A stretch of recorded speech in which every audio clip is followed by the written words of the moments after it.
Yes, magtayo ng full beef.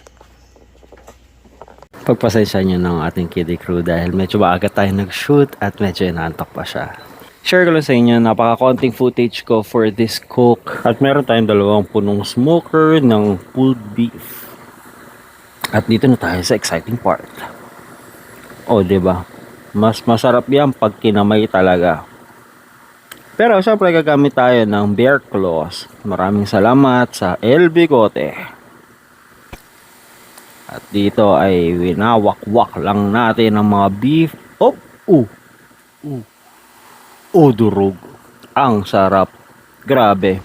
At ito pa isa, diba? Order ka na sa susunod. Tinapay na lang ang kulang. At ikaw,